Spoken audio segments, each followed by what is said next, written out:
Welcome to Know Your Universe right here at Comicstorian, where we're going to make you an expert on the character Dr. Otto Octavius. Now, Dr. Otto Octavius was created by Stan Lee and Steve Ditko and first appeared in Amazing Spider-Man number 3 in 1963.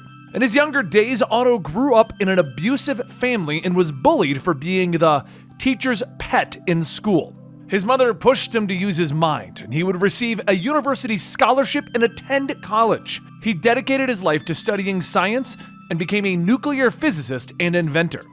It was during this time that he also invented his robotic arm. After the death of his mother, Otto became quiet and temperamental, dedicating most of his time to his experiments. It was during a lab accident that his robotic tentacles refused with his body and his mind, and he was able to control them. With his mind altered, he turned to a life of crime and took up the persona of Dr. Octopus. His criminal career would bring him up against Spider-Man, and the two would fight on several occasions, with Otto even forming the Sinister Six with the purpose of defeating the Wallcrawler. Otto would then go on to nearly beat Black Cat to death, which caused Spider-Man in turn to nearly beat him to death. Otto would then eventually learn Spider-Man's true identity during the Clone Saga, but was then killed by the failed clone known as Kane. A new Doc Ock would appear for a time, but Otto eventually found himself resurrected by the Hand, a ninja organization that typically fought against Daredevil. After taking up the Doc Ock persona once again, it was revealed that he had no memories of Peter Parker's identity. Otto would then decide that he wished to end his life of crime and return to life as a scientist.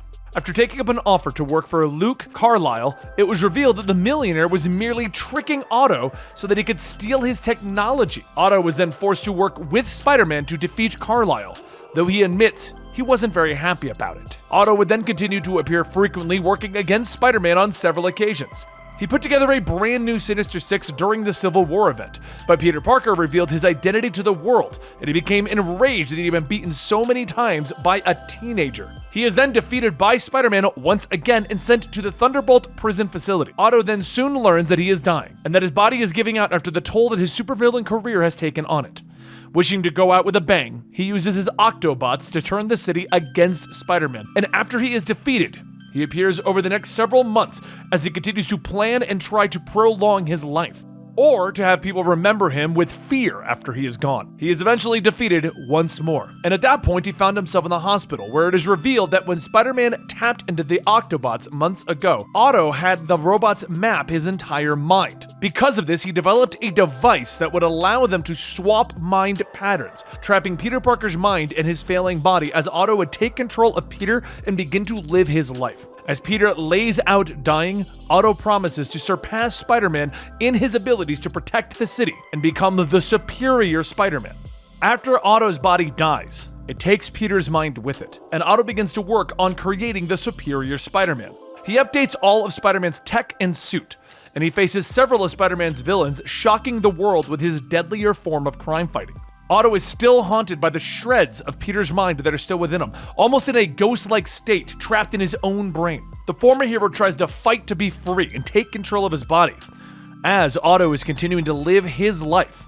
During this time, Otto Octavius establishes his own Parker Industries and then faces off against several of Peter Parker's former villains. Eventually, he even faces the Green Goblin, and when Norman learns the truth of whose mind is occupying Peter's body, he sets out to defeat his former ally. Realizing that he is unable to defeat Norman, Otto decides to give up control to Peter Parker once again. The ultimate reason behind this is during his time as Peter Parker, he discovered that he could be a hero and was haunted by Peter's desire to save the world and to save those around him. Otto eventually grew feelings for a woman that Norman found out about and kidnapped. Using this love of his life against him, Otto realized the only way to save Anne-Marie, the love of his life, was to give Peter back his body, because Peter was the superior Spider-Man.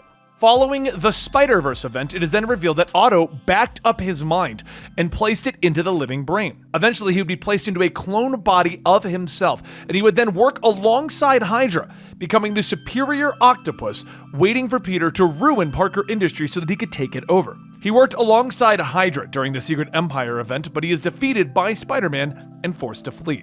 He would then return to aid Spider-Man during the Red Goblin battle when Norman Osborn and the Carnage symbiote combined. For his help, Peter offered him a clean slate. So afterwards, Otto would take up the identity of Elliot Tolliver, a scientist working for Horizon University.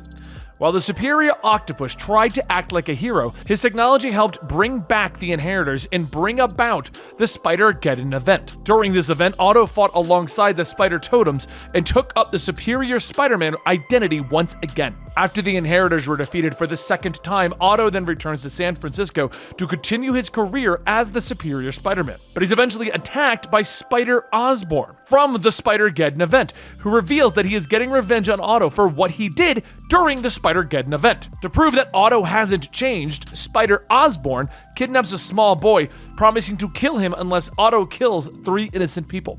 Realizing that his experiences as Spider-Man would not allow him to defeat Osborn, he tries to make a deal with Mephisto to restore the old Otto for a day. This would allow him to be ruthless enough to defeat Osborn, but Mephisto refuses, instead offering to restore the old Otto permanently. Otto agrees and manages to defeat Osborn and return him to his world. And afterwards, Otto goes to the funeral of Elliot Tolliver, as the clone body was killed in the final battle, and he says goodbye to the life that he had created, and turns his back on the superior Spider-Man identity, finally, once and for all. He would then later be coerced into fighting alongside the other Sinister Six during the Kindred event. He would betray the demon, and he would aid Spider-Man in freeing the other villains from Kindred's sway. It is then that he promised that he would be the only one to kill Spider-Man, and that is why he had to prevent the death of Spider-Man.